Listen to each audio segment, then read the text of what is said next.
नमस्कार. मामा कसा असावा हा विषय आपण पाहत आहोत. या विषयाचे सविस्तर विश्लेषण करत आहोत.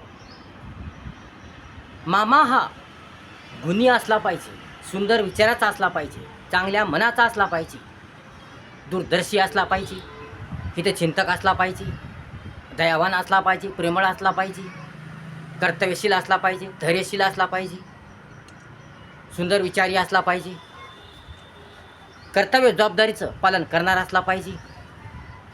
मामाला आपल्या भाच्याची आपल्या भाचीची काळजी असली पाहिजे, चिंता असली पाहिजे. मामाने आपल्या भाचीला आपल्या भाच्याला मार्गदर्शन केलं पाहिजे, चांगला सल्ला दिला पाहिजे, चांगली दिशा दाखवली पाहिजे, चांगला मार्ग दाखवला पाहिजे, वेळोवेळी मदत केली पाहिजे. मामाने आपल्या बहिणीच्या मुलामुलीचं चांगलं केलं पाहिजे, त्यांना सर्व बाबतीत मार्गदर्शन केलं पाहिजे. मामा हा सतत भाचा आणि भाची यांच्या पाठीशी उभा राहायला पाहिजे. मामानं आपल्या भाचीला या आपल्या भाचीवर आपल्या भाच्यावर चांगलं लक्ष दिलं पाहिजे, चांगलं लक्ष केंद्रित केलं पाहिजे. आपल्या बहिणीच्या मुलाचं चांगलं व्हावं, त्यांचं जीवन सुधारावं, त्यांना हवे ते मिळावं, पाहिजे ते मिळावं, त्यांचं संकट दूर व्हावं, अडचणी दूर व्हाव्यात, त्यांना वेगळ्या बाबीची माहिती व्हावी, ती हुशार व्हावी, त्यांना जीवन कसं जगायचं, कसं वागायचं, कसं बोलायचं, कसं राहायचं हे सर्व माहीत व्हावं. यासाठी मामाने भाचीला चांगलं मार्गदर्शन केलं पाहिजे, चांगली दिशा दाखवली पाहिजे. मामा हा सतत भाचा आणि भाची यांच्या पाठीशी उभा राहायला पाहिजे. मामाने भाचा आणि भाचीचं रक्षण केलं पाहिजे, सांत्वन केलं पाहिजे.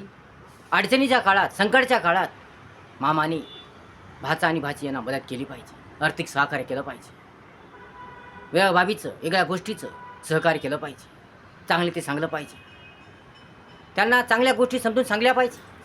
आईवडिलासोबत कसं वागायचं, आईवडिलासोबत कसं बोलायचं, कसं राहायचं हे सगळं समजून सांगितलं पाहिजे.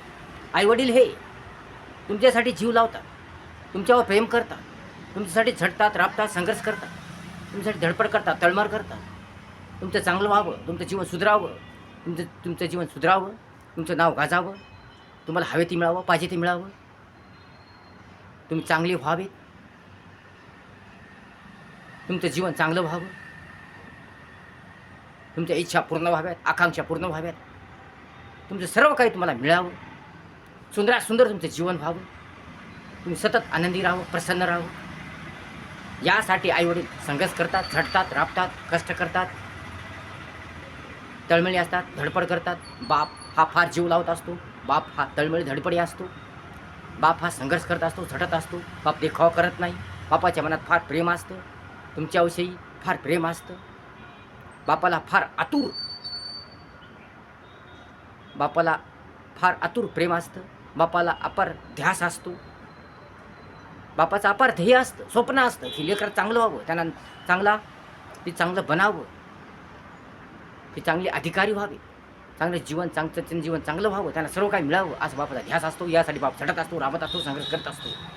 या बाबतीचं सर्व काही मार्गदर्शन हे बाब सर्व काही मामाने लेकराला सांगलं पाहिजे, भाच्याला सांगलं पाहिजे. आईवडिलाविषयी चांगलं पटवून दिलं पाहिजे, चांगला दृष्टिकोन ठेवला पाहिजे. मामाचा उद्देश हा चांगला असला पाहिजे, मामाचा उद्देश हा सुंदर, निर्मळ, पवित्र असला पाहिजे. आपल्या बहिणीच्या मुलाचं चांगलं व्हावं यासाठी मामाने धडपड केली पाहिजे, काळजी केली पाहिजे, चिंता केली पाहिजे. म्हणून मामाने आपल्या भाचा आणि भाचीवर सतत लक्ष ठेवलं पाहिजे, सतत लक्ष केंद्रित केलं पाहिजे. जर भाचा आणि भाची कन्फ्यूज असतील, त्यांना काही पुढचा मार्ग सुटत नसेल, त्यांना काय करायचं, काय शिकायचं, काय घ्यायचं, यापुढे काय शिकायचं, कशासाठी शिकायचं,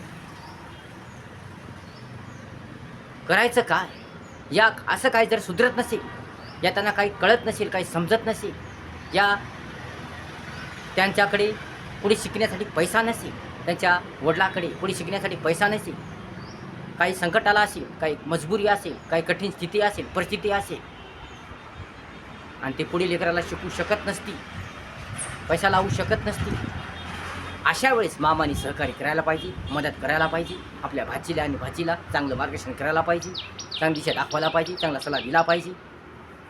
जीवनावश्यक शिक्षणाविषयी चांगला सल्ला दिला पाहिजे, चांगल्या गोष्टी समजून सांगल्या पाहिजे, त्यांचं कल्याण व्हावं, त्यांचं हित साधावं, त्यांना हवे ती मिळावं, पाहिजे ती मिळावं, त्यांना सर्व काही मिळावं, त्यांचं जीवन सुंदर व्हावं, त्यांचं जीवन रंगमय व्हावं, याविषयी मार्गदर्शन केलं पाहिजे. म्हणून आपल्या बहिणीच्या मुलाचं चांगलं व्हावं, सुंदर व्हावं, आपल्या बहिणीच्या मुलाचं नाव व्हावं, यासाठी प्रयत्न केला पाहिजे, धडपड केली पाहिजे.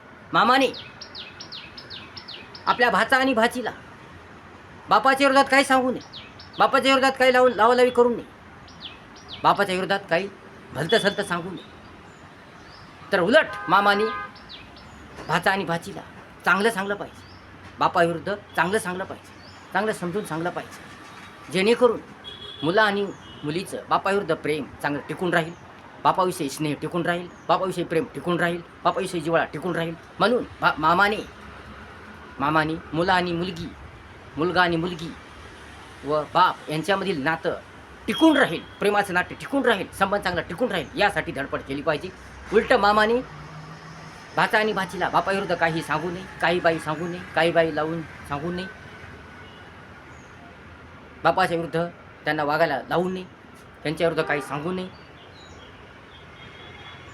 बापाच्या विरुद्ध लेकराला करू नये, भाचा आणि भाचीला बापाच्या विरुद्ध करू नये, त्यांच्याविषयी काही बाई लावून देऊ नये.